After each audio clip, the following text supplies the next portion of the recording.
My sister, Mrs. Joe Gargery, was more than 20 years older than I, and had established a great reputation with herself and the neighbors because she had brought me up by hand. Having at that time to find out for myself what the expression meant, and knowing her to have a hard and heavy hand, and to be much in the habit of laying it upon her husband as well as upon me, I suppose that Joe Gargery and I were both brought up by hand. She was not a good-looking woman, my sister, and I had a general impression that she must have made Joe Gargery marry her by hand. Joe was a fair man, with curls of flaxen hair on each side of his smooth face, and with eyes of such a very undecided blue that they seemed to have somehow got mixed with their own whites. He was a mild, good-natured, sweet-tempered, easy-going, foolish, dear fellow, a sort of Hercules in strength, and also in weakness. My sister, Mrs. Joe, with black hair and eyes, had such a prevailing redness of skin that I sometimes used to wonder whether it was possible she washed herself with a nutmeg grater instead of soap.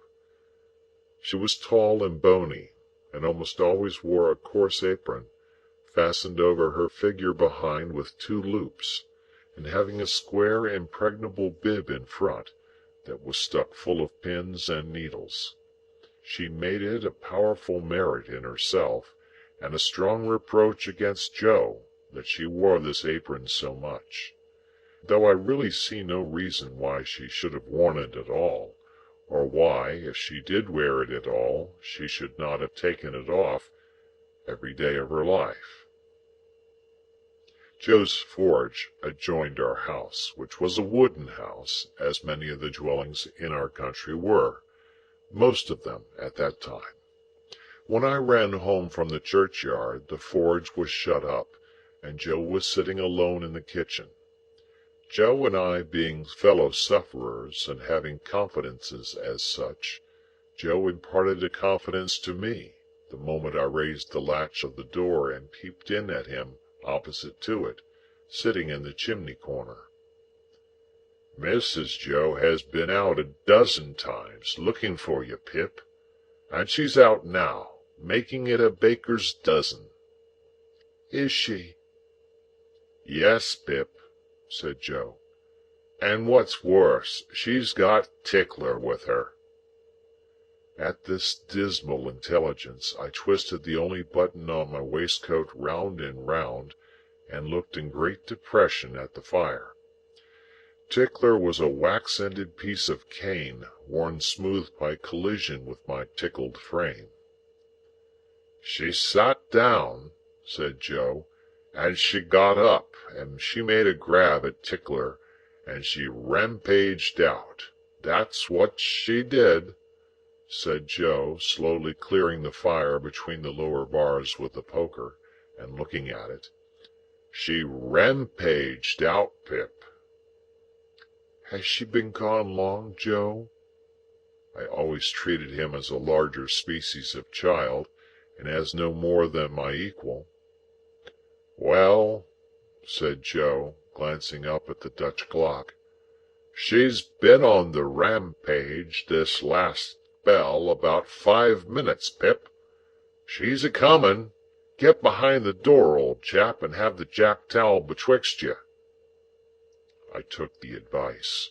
My sister, Mrs. Joe, throwing the door wide open, and finding an obstruction behind it, immediately divined the cause, and applied Tickler to its further investigation.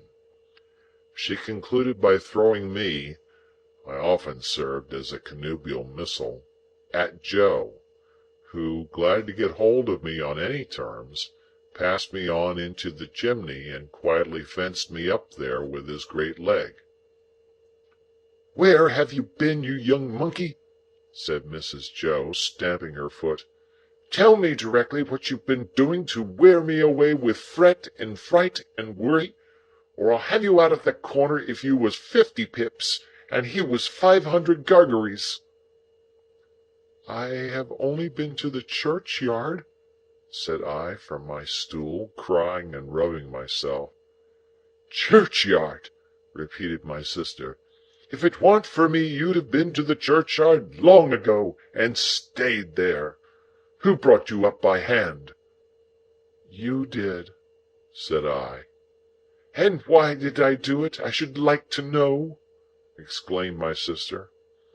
I whimpered, "I don't know." "I don't," said my sister. "I'd never do it again. I know that I may truly say that I've never had this apron of mine off since born you were.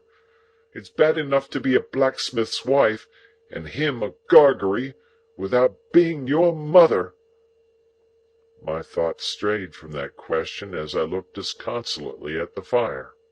For the fugitive out on the marshes with the ironed leg, the mysterious young man, the file, the food, and the dreadful pledge I was under to commit a larceny on those sheltering premises rose before me in the avenging coals.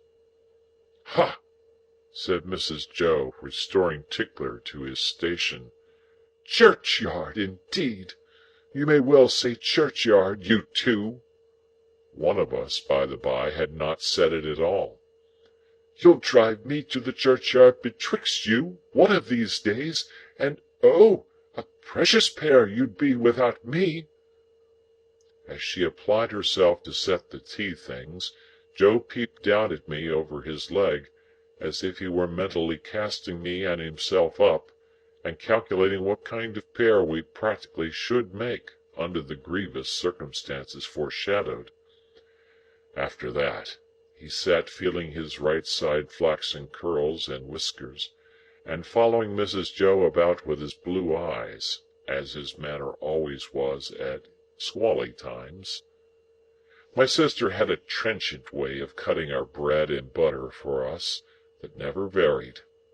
First, with her left hand, she jammed the loaf hard and fast against her bib, where it sometimes got a pin into it, and sometimes a needle, which we afterwards got into our mouths.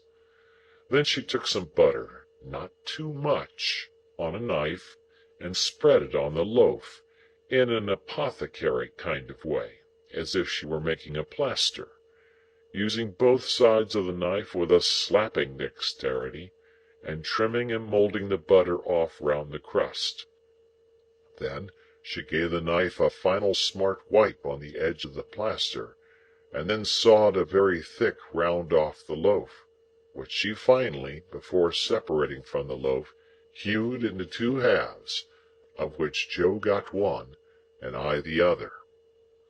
On the present occasion, though I was hungry, I dared not eat my slice. I felt that I must have something in reserve for my dreadful acquaintance, and his ally, the still more dreadful young man.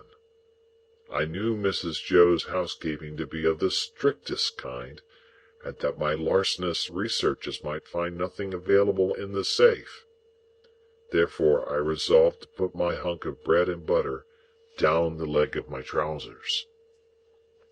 The effort of resolution necessary to the achievement of this purpose I found to be quite awful.